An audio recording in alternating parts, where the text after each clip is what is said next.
Sa unang pagkakataon, masisilayan ang mahigit 100 obra ng dating Pangulong Cory Aquino sa Manila Hotel Lobby Lounge.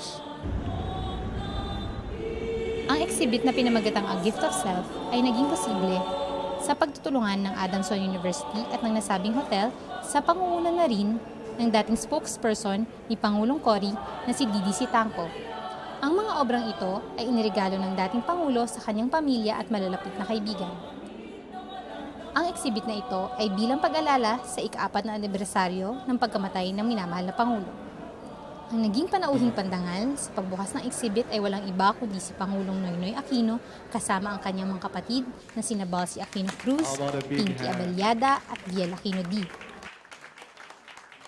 As my older sister Balsi said in a speech 2 years ago, painting was an extension of Mom's deep and abiding spirituality. Mom's paintings are a very small part of the legacy she left behind. This is also why I keep painting of sunflowers and a rosary in my office in Malacanang. That painting reminds me what my duties are as president and as a Filipino. This is more than just an art exhibit, and my family and I are humbled and honored by your presence here. Naging panauhin rin si Vice Presidente Judge Marbinay at ilang leader ng ating bansa. Isinapubliko na rin ng unang pamilya ang portrait ng Pangulong Cory na gawa ni Emmy Mercado. Bukas sa publiko ang exhibit mula July 30 hanggang August 2. Para sa Telebisyon ng Bayan, ako po si Shai Laman, nag-uulat.